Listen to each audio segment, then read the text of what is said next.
Well, hello there, and welcome to this edition of the EV Revolution Show. My name is Kenneth McCord, your host, as you probably know if you're following me. Thanks very much for tuning in to this episode where yet I have another all-electric vehicle review. And sticking with the last part of the GM train that I've been riding over the last several weeks for car reviews, this is the last vehicle in the lineup that I have yet to test. This is a 2026 GMC Sierra EV. This is the Denali Max Range Edition. So I want to thank GM Canada for allowing me the use of this fantastic GMC vehicle, which you're going to hear a lot of praise from me on today, as I've spent almost a week with this vehicle driving around doing what I need to do, and it's just been an outstanding vehicle to drive. So let me tell you all about why I think it's an outstanding vehicle.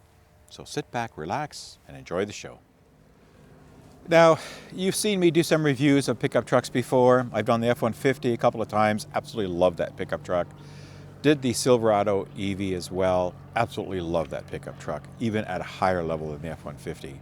And the Sierra stays in that mainstream of goodness that it brings you from a pickup truck ownership perspective, going all electric. Because I know there's lots of worry, there's lots of concerns from current pickup truck owners, diesel and petroleum gas based vehicles, that the EVs just won't tow, they won't carry stuff, won't be enough for them. And I can tell you that GM's offerings have really excelled in closing that gap and stemming those fears of going all electric for many, many, many more pickup truck owners that they would have had before GMC has come out with their pickup trucks. And what I can tell you is, they haven't stirred the pot and tried to bring out something completely radically different to that ownership.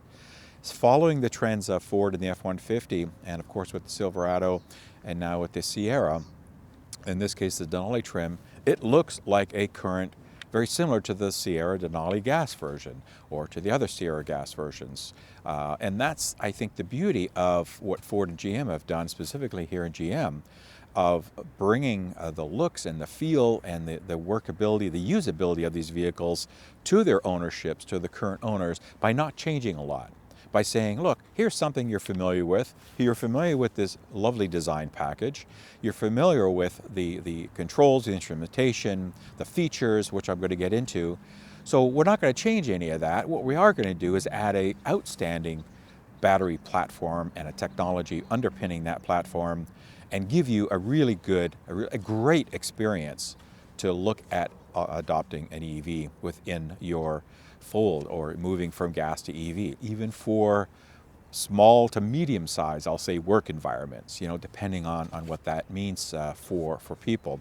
So when you look at the design of this vehicle, it looks like a GMC product that we see today on the road. There's not a lot of difference. Now, obviously, the front is pretty cool, where it has the animation where it lights up and the GMC logo lights up, which that doesn't happen, I believe, off the shelf in the gas versions, because we don't have a radiator, we don't have that air inlet grill that takes up the whole front of it. So we have the ability to do, or OEMs have the ability to do a little bit more and add some light bars and all this kind of stuff that you see in a lot of vehicles that are all electric. And this is, again, follows that trend of giving you a little bit more. So it's got a beautiful light treatment, everything works, it's a nice design language. I've had a lot of people look at this, and I'm not one to look at pickup trucks personally. Like, they'll just drive by me and I'll go, unless it's a Bigfoot or something like that, a radically lifted vehicle, it won't really catch my attention. But this catches my attention. In fact, I stopped to grab a coffee yesterday up north in the country, and when I got out, there was another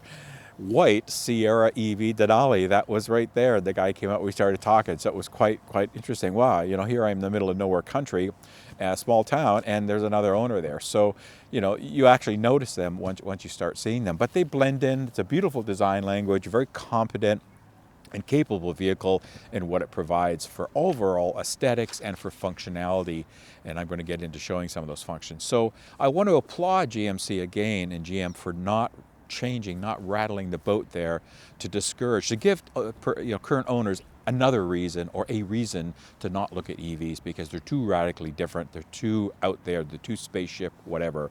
This isn't. This looks and feels and acts just like a gas-powered vehicle, other than the fact that it's got much better acceleration, it's got great range, it's smooth and quiet, and just overall easy to operate. So good job that they've done there. Now, this is a big full-size pickup truck, so it does weigh a lot.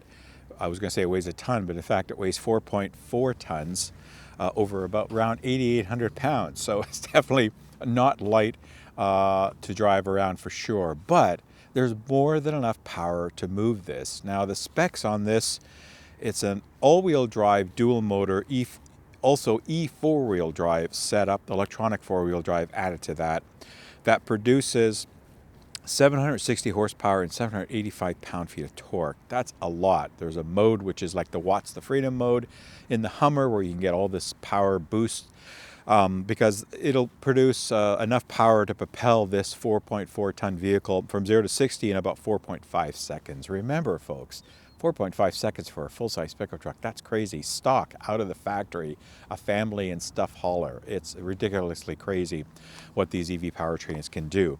You know, and I was excited about this vehicle because remember, it took about 3 years, almost exactly 3 years, in October 2022 when I first went to Detroit for our first look at this vehicle when it was announced by GMC, the Sierra Denali EV. So for 3 years, pretty well, almost not to the day, but definitely to the month, here I am standing and been driving this vehicle for a bit. So, you know, GM does work. They tend to work a little slower maybe than others, but they do eventually get there. So remember that, folks. You know, continuing with power. Now, how do these motors and how do you propel this heavy vehicle? What kind of battery pack? This is the Max Range, which is a dual layer battery that has 205 kilowatt hours of usable density capacity for power. There's also an extended range version, which is a smaller pack, which is about 170 kilowatt hours. I would definitely recommend, if you're getting any of these for work or for longer trip applications, for towing and stuff, that you get the biggest or the max range version of that. It's definitely worth getting the bigger battery. Because what it will do, it will give you an EPA rated max range of 740 kilometers or 460 miles, folks. And that's where I've sound like a broken record on some of these GM vehicles, but you know, like the Escalades, the Hummer, I mean, yes, they're big vehicles, but they've got big batteries and they just go when it comes to range. You know, so you got well over 700 kilometers range in ideal situations, well over 400 miles. With the standard or extended range battery, it drops to 628 kilometers or 410 miles, but that's still a lot as well for like a work truck version. But you can get work trucks in the extended range and max range as well, I believe. So you have to check into that. But that's phenomenal. And you know, before I get into the charging and some of the other specs, just again, try to frame this into a real life use case where somebody might have, let's say, an F-150 and great truck, you know, gets about 490 kilometers, you know, EPA. Slap about 4,000 to 5,000 pounds of towing and some payload into that, and slap the cold winter temperatures. And that 490, realistically for driving, is about 175 to 200, 2.25, let's say 200 kilometers before you need to charge in the worst conditions, right? And I always tell people, when you're looking at EVs, think about what that worst condition is when you're sizing the battery and the charging and all that kind of stuff for your range estimates, right? For your normal daily range or where you need to get to. And where there are chargers if you need to go beyond that, so that you're informed when you get your EV. You've done a little bit of that research. So in that example of the F-150, for companies like landscapers and snow removal companies and these kinds of you know, construction and sites and moving around, that may be a hindrance for EV adoption, that kind of range and that kind of scenario. Well, get into the GMC lineup, get into the GMC pickup trucks, especially something like this. Even with pulling 4,000 to 5,000 and dropping the temperatures down, my 740 now becomes 500, 450, let's say even 400. I've got birds flying around me. I don't know why. They think I have food, but I don't. And I'm not near the ocean, so I don't know why there's seagulls here in this parking lot. But anyway, I'll let them do their thing. So now you've got 400 to 500, let's say, kilometers of range. Let's say even 400, right? that doubles what the F-150 is. So from a usable daily, like just from a full charge kind of perspective, under those circumstances, that's roughly what you're getting. Again, it's not an exact science, folks. I'm just giving you some estimates. Some ranges might be better, some might be a tad worse, but that's, there's enough battery here and enough juice in that battery to get you significantly more range under those harsh conditions for EVs. And that's the takeaway I want you to understand. If you're in the market and thinking about this, especially if you're work in construction, you work in a field where you need a pickup truck, you need to haul stuff, maybe it's your mobile workspace, maybe you're hauling pipes or you're hauling machinery or you're hauling stuff, you've outfitted it with a cage, you outfitted racks, whatever the case is, think about those scenarios and think about your use case. And I think these kind of vehicles now open up the use case scenario to many, many more people than they did before. And, when you look at the Cybertruck as an example, it doesn't have nearly this kind of range, and it doesn't have the capacities to again experience anything more than a little bit more than the F-150 experience is like.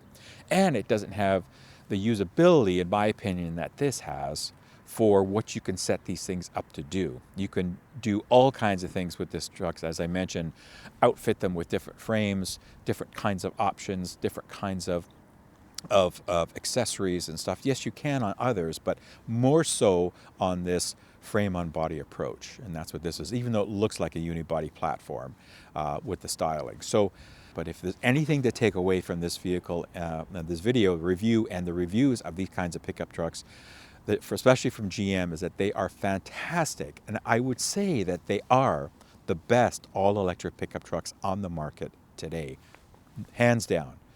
Factoring in performance, capabilities, capacities, all that stuff, these are the best. Better than Cybertrucks, better than R1T from Rivian, better than the F-150 Lightning.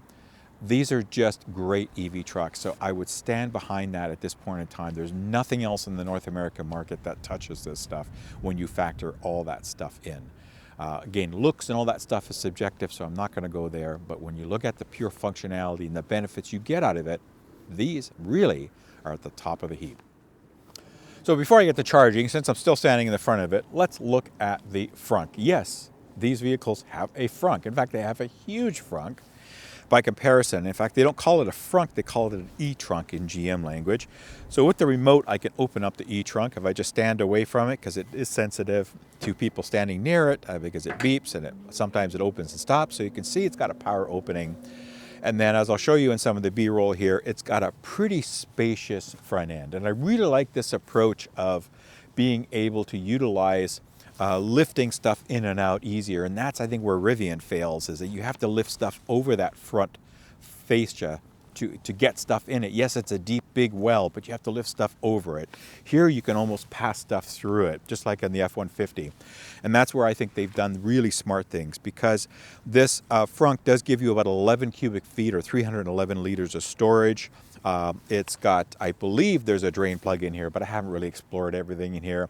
And, stuff can drain out the front anyway because of the way this thing is. So really, really capable. There's a power hookup as well up here. Again, similar to the F-150. These trucks want to be used. So here you have one of those funky plugs. I think it's a 240 outlet or a 220 outlet here. One of the plugs that has a little notch in it. I forget what that plug is, so you can draw some more power. Again, ability to put cups and do some workspace in here, or at least utilize the power. Because this does provide onboard vehicle-to-grid power, and I might as well talk about that since I'm here, and I'll show you some of the plugs in the back as well, up to 10.2 kilowatts of usage for that. And there's also a setup where you can purchase extra machinery for your home to go vehicle-to-home V2H capable, which means, like the Ford setup, is if your power goes out, your truck is plugged in to your home system, the home will now switch over and draw power from the truck.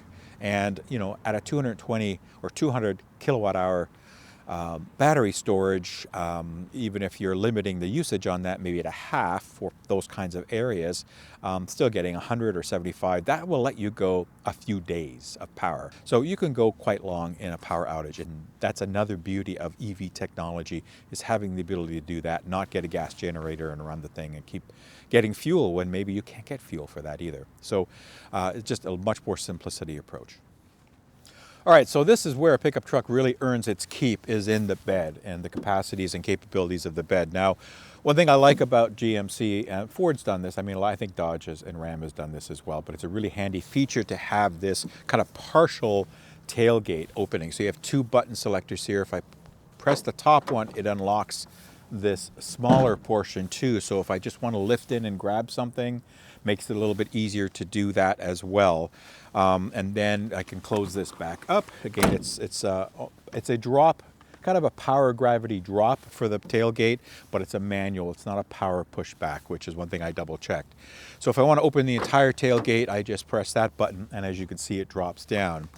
And it drops it down under some sort of nice control there with struts. So, but again, you have to manually lift it up. All right, one thing I like about this is the usability again in the tailgate. So if I press this button, then it drops that, again, that secondary tailgate, and then there's another little latch here, and similar, Ford has this as well, where it provides you a step. So if you need to get up into the bed, this is a nice easy way to get up into this bed, and you can't see me because I'm cut off, but that's the way to do it. And then to get down, you have a nice step platform to get down in. So really handy to have these features. When the tailgate is down, again, you get a nice use of space. The bed itself, let me get the specs here as I close this back up. There we go. Figured out how to do it. I do everything live. AKA it's recorded, but I'm doing it for the first time. So you can experience my experience. But as you can see, it's a good sized bed here. It's a 5'11" bed. With the tailgate down, that adds another couple of feet. So you can definitely get your standard drywall and 4x8x4 sheets in here, because between the wheel wells, which is the important part, it's a 49 inches between the wheel wells. And of course, 4x8, 4 is 48 inches. So you have clearance. This has, as you've seen, if you've seen the Silverado video, this has the Midgate feature. And the Midgate allows you to open up that wall and use the rear back seat area for additional cargo storage, additional pass-through cargo storage. So if you needed a 10-foot sheet, let's say, you could still put that in, a 4x10 sheet of something, or lumber, let's say. So the Midgate is a fantastic feature. Again, if you've seen the Silverado video, you've seen me open that up and play with it. And it's just a fantastic feature, which is ingenious of their design language. So again, great, this has the bed liner installed, so there's probably an option. It's probably standard, I think, on the Denali version. You've got various power plugs here, again, so that vehicle to load technology really plays out, where you take this to a job site, you have onboard power to run your tools and to run what you need to for the entire day of the site, at least, if not longer than that. And that's the practicality of these EVs as well, is having the ability to harness some of that battery power for job site activities and for outside activities. So a really functional pickup truck environment here, a bed environment for utilizing lots of different things. There's hook anchors and all kinds of accessories you can get for these as well. A lot of built-in stuff, but there's lots of stuff in this realm that you can outfit your truck with. Now for charging, this does take a while to charge, right? It's got a big battery, over 200 kilowatt hours, so it will take a while to charge, but it does have really good charging specs.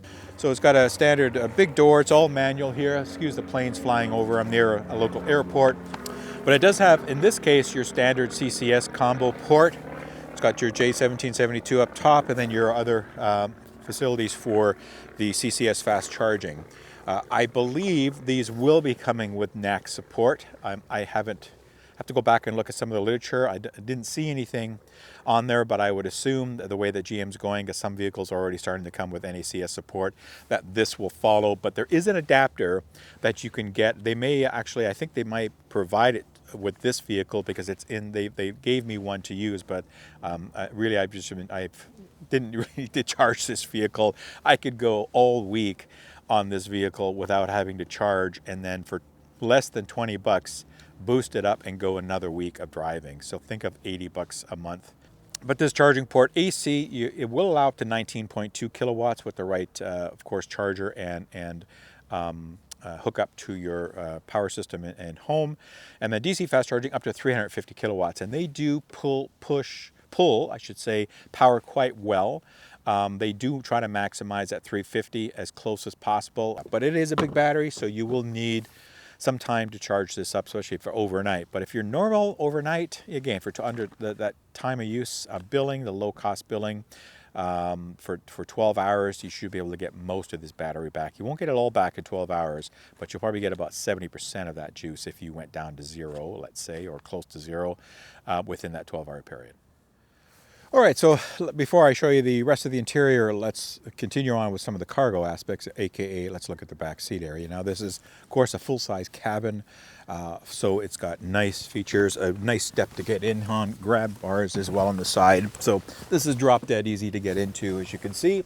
And as you can see on this camera angle, I have lots of room. I have tons of leg room. I have the seat where I have it, and in fact, I have it back a tad farther than I normally would. But this is a really nice, luxurious environment. This goes up, I just put it down because it does block a little bit of the rear here, just a little bit, so I put it down when I don't need it. I'm definitely comfortable for 4, 3 in the back seat here, so to up to 5 is no problem. It's a fairly wide middle seat as well, and all the latch points and all that stuff there for it. A really comfortable, luxurious interior, nicely appointed. You've got rear outboard heated seats here for the rear passengers, vent controls, a couple of USB-C, and a power plug for like a laptop or so. A couple of cup holders there, a couple of cup holders here, and some storage. Don't need a lot here. For your passengers, you've got this beautiful panoramic roof, which you'll see pictures of in the B-roll, and some stuff. And then, of course, you've got the Midgate feature here. So a really, really pleasant cabin to be in. I carried a few people on in back here, a couple of people a couple of days ago, and they found it extremely comfortable. In fact, a lot of people that I've been carrying on this vehicle have been falling asleep as I drive. It's that comfortable of a drive, and it's not a soft ride as far as you know, like a Cadillac, like you're floating, because you're not. There's a lot of weight, but it's a really nice setup in here, and especially under touring mode, where it eats a lot of those bumps away and makes it a very nice experience. So great job in the back here for people. All right, so I've talked about this Midgate feature. What's it all about? Now, first of all, if I remember how to do this, you do need to take the head protection here down. You have to, there's a button there to flip them down, because when you put this back seat down, it's going to fold under. First of all, let's look at the bottom seat here. So you can see it's a 60-40 configuration, and by what you can see on the pictures here, it's got a little bit of under-seat storage. So you can put some tools, you can put some stuff in here, papers, whatever it is, underneath this seat as far as storage goes here, because they do sit fairly high over this, so you can actually put some stuff in here. So once you drop this one, I'm going to go around and drop the other one. Actually, I'll just pass through here since I'm doing this in one take. Let's see here. All right, so we lift that up. Our subwoofer is over there, as you can see. Maybe you can't see, but it's got the Bose system here. It's a really nice sound system, by the way, being Bose. So once this is up, then you need to fold the rear seat down, the back of the rear seat, and there's a couple of pull ties here, one on this side, one on the opposite side. So you pull this pull tie down and it drops the seat. And see how you have to fold those headrests down so that they slide underneath this back, because this folds up. And you have a nice flat floor. So I'm just going to do a partial. I'm not going to do the other side, just to show you this. And then for the partial, you just push a button here, if I've got this correct, and it unlocks this component. And then I believe, grab this and pull it down, and that's it. Move the seatbelt out of the way, and now you've got this component that pulls down. So kind of a layered approach. So now I have this 60, instead of the 60-40 split seat, I have a 60 opening here that opens right into the back bed, and I'll hopefully you're seeing the B-roll as I show you this, and that way you can pass through. So if you have some lumber, you can get almost 10 feet from here to the gate. If it's 8 foot, it'll fit easily. If it's 10 feet, You might have to put the tailgate down a little bit because this does take up a little bit of room. I haven't measured it, but a good amount of space. So this Midgate feature is a really cool design. It's extremely handy, and it just works really well. And again, that glass comes out. You can do it with one person. There's a couple of safety latches, so once you unlatch the glass, it won't just fall out. It'll actually drop and hold on something until you, again, get your hands and get ready to lift it out to take it out of there. So GM has thought of a lot of stuff here to be able to add safety to this. Even little things like putting in these seat belts here if you want to get them out of the way, that kind of thing. It's a small thing, but it's a little thing. And they, you know, if there's anything that they excel at, it's a lot of touches for pickup truck owners to maximize the usability and the utility of these vehicles, because that's, you know, why you're buying these, is to be able to do these kinds of things. So the Midgate design, fantastic. A big thumbs up for GM. All right, so let's look at a little bit more of the interior until I take you to my driving thoughts. But as you can see, a really nice appointed interior. This is the upscale trim of the Sierra, being in the Denali edition. So you will have things like leatherish, full power seats, everything power basically. So if I climb up in here, let's get this camera going. Close the door so it doesn't bong at me, and then do that. Tell me the tailgate's open, of course. So make sure the radio's down so I don't get any YouTube strikes, and turn the fan down. So the standard GM interfaces. Now, one thing I do like about this versus the Silverados is that the Sierra lines have these big screens, aka the F-150 title look. And I really love the infotainment system in the F-150. I think it's spot on from a usability perspective. They've just done a great job on it. And GM has taken that approach as well. So you have a good driver's binnacle. Here you can see I've got some information that you can change some of the ways that the displays look. There's different pages. But again, I juiced it up overnight, almost 100%, 730 kilometers of range. You can see I've done 315 kilometers so far with my 2.9 kilometers per kilowatt hour. To figure out your range on that, you take your 2.9, you times that by 205, because that's how many kilowatt hours you have, and you get your range number, a good number. You can see the overall vehicle that they've kept a trip here as well. They've done over 6,600 kilometers on this vehicle, and it's averaging 3.2. And that's probably for this year. I think they probably had this vehicle in the press fleet earlier this year, because I was going to get it in the late spring, and then they needed the truck, and then I got back on the list, and then I had to bump it. So here I am into October, late October, to have this truck.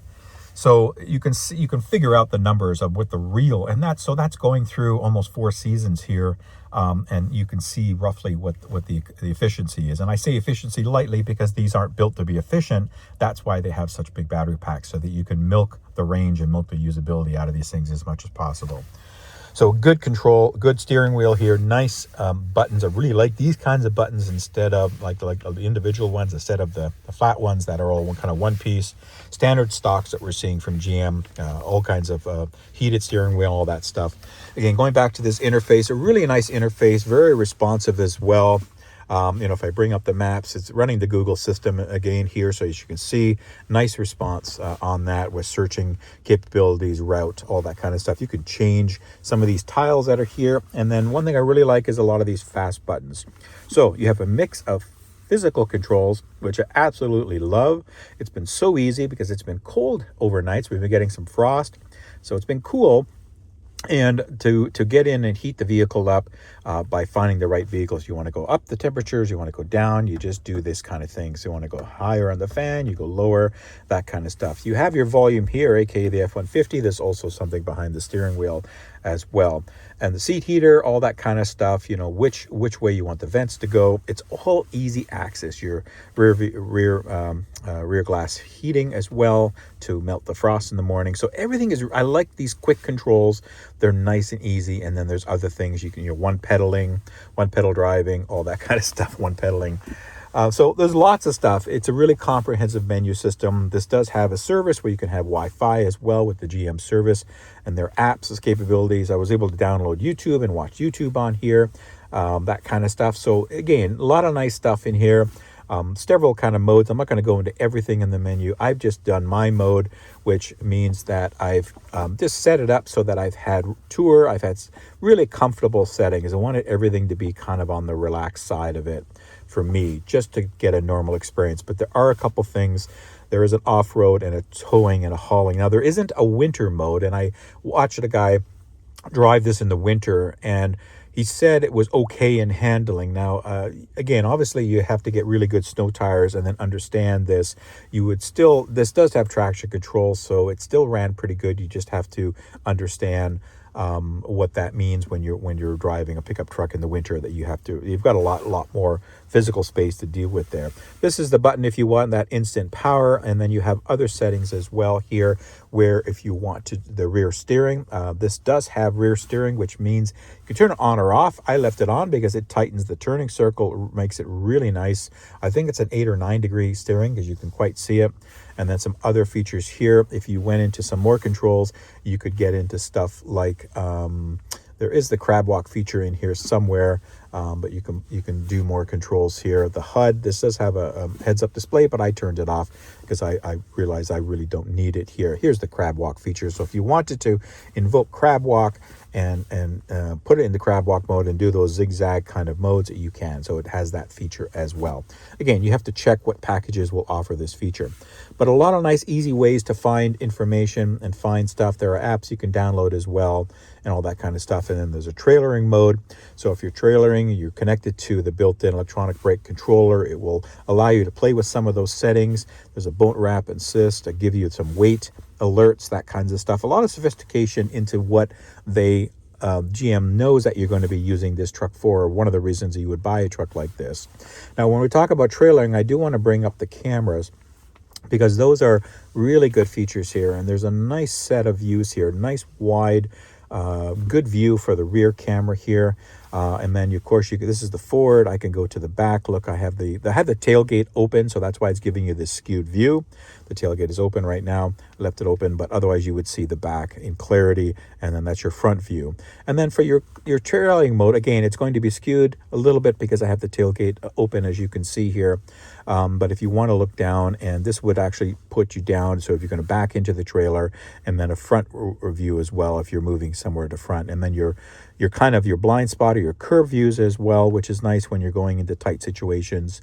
And then this would be, again, looking down. Again, I have the tailgate open, so it's giving you a skewed view. And then this is the bed view, which I find really nice too. So if you're backing in or you need some additional views of going somewhere, you have that nice view of the bed, and then you have your different trailering views from your cameras as well. So things that you can do there. So it's a really nice feature to have all these additional cameras, and they work excellent well. So I'm going to stop there as far as going through the interface and the interior. Needless to say, there's lots of storage spaces here. This slides in. You have a deeper storage with some USB. I've got some junk in there. This will actually slide over as well and open that space up. It doesn't slide in because the center console has some stuff that I put in it, and it also has the adapter that they gave me. But you can see it's a pretty deep console because this is a fair size box. This is the adapter to convert it from CCS to NACS, as you can see here. So I could go to a supercharger and use NACS today on this unit. So nice big storage. Otherwise, really nice front interior. You've got all your stuff that you need, and that nice panoramic roof, as I mentioned. So really great job, and hopefully this gives you a little bit more info onto the Sierra interior. All right, so let me give you some of my thoughts here in driving this really wonderful truck, this Sierra Denali EV. This is just, again, I'm just kind of blown away by General Motors, and in this case GMC's division, and Chevrolet, of course, on these electric pickup trucks. I tell you folks, you really have to get into them and spend a little seat time to truly understand how amazing they are, not only from a creature comfort perspective, but as a working truck. It's just a phenomenal piece of machinery because it's not only extremely capable, but a great value when it comes to an EV. General Motors, in this case GMC, anticipate that people that buy these are going to want to use them. They're going to want to use them to tow things and to put stuff in the back and to do things in them. So when you factor in the range and the decent efficiencies, again, this is a truck. It's not going to get an efficiently like a Model Y. But, I started this, when I pick up this truck earlier this week with about 700, I think 15 or 20 some odd kilometers in it, and I've done almost 270 kilometers. I'm at 58%, showing 406 still left. So that gives me 660, let's say 650 right now on the pathway from about 720. The temperatures here, folks, have been into the single digit Celsius all week. It's been 4 degrees, 5 degrees, 6 degrees. Right now it's 7 degrees. It's windy today. It's cool. We have a wind. Fall has really come in kind of hard here now in the last week. So I'm not in ideal temperatures, and I'm still getting, in a mix of highway and city, let's say about 20% highway, 80% or 70-30, I'm still getting great range. I would charge this up at the beginning of the week and I wouldn't have to think about it until the following week. It's got that much range just for normal, everyday back and forth to work, or doing errands, or doing whatever, going to things that we have to do. So I think when you look at these trucks in that perspective, it really is a game changer. And this has just been a phenomenal vehicle to drive. It handles very well. It's quiet. It's comfortable. Visibility is good for a truck. I mean, it's big, so you do have to use your side mirrors. The blind spots work excellent. The lights that come on, they're nice and bright. And of course, you get haptic feedback. You can either get beeping feedback or haptic feedback. In this case, it's haptic. It shoves in the bottom of the seat when somebody's in your blind spot, or rear cross traffic alert, all those kinds of things. You get those feedback, and it's very accurate. It's been very good. So, everything on this truck just works extremely well. Not only the creature comforts, as I mentioned, comfortable seats and the seat heaters and the stereo system, like everything is just really good. There's been no issues. You got rear steering in this as well to help, which you can turn off, you can turn on. So here I'm going through like a 180 degree, 200 degree turn. It's almost a full 360. And it's with ease in this truck. I barely have to slow down. Going up these tight corners, I'm in the country roads here in Caledon, and going up some of these tight corners, this thing handles, it's not a sports car, but it handles really well. You really need to give GM credit. And when you look at use cases, the overall usefulness of this truck, and the comfort levels, and now this is not cheap. I'll get the pricing at the end, obviously, but it's still cheaper than a Cybertruck, believe it or not. Almost $20,000 cheaper, and it's a 10 times better truck. Take it from me, folks. So just quickly, driving experience here using the Smart Cruise. Again, as a GM product, Smart Cruise is a pretty good proven technology. As you can see, I'm on the highway, and Smart Cruise is driving with everything green lit, keeping the speed and the adaptive cruise and the lane keeping very nicely and smoothly. They've really refined the Smart Cruise over the last few years to make it a much more smoother operation, and of course, opening up more routes that are available for Smart Cruise to be activated and to utilize in. But it's primarily designed to take the stress of highway driving, especially more open roads, stop and go to a degree, but it's more for longer distance driving and to handle some of that day-to-day kind of the task as you're driving. So as you can see, it's keeping up with traffic nicely, keeping the distances, staying within the lanes quite well.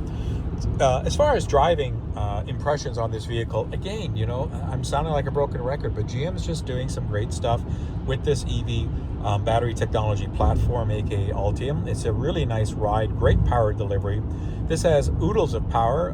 It gets up to speed in no time. In fact, it's hard to believe how fast you get up to speed, and you're going, oh, I'm going that fast already, I better slow down. It's quite nice, a very nice driving experience. Decent visibility for a pickup truck, large windows on the sides, so you can look out the side and see behind you. I am finding good visibility here, a good comfort level. Of course, this is the Sierra Denali edition, so obviously it's all about comfort and fit and finishes on here. This is one of the top spec from the Sierra, so it really nice. Very comfortable. Everything works really well. I love the controls. I love the AKA, the Ford kind of F-150 screens that they have going on here. It's a proven technology. I've raved about the Ford infotainment system, and I'm really glad that GM's kept that kind of similar approach here on the Sierra as well. and on their pickups. So again, this has everything here from an options perspective.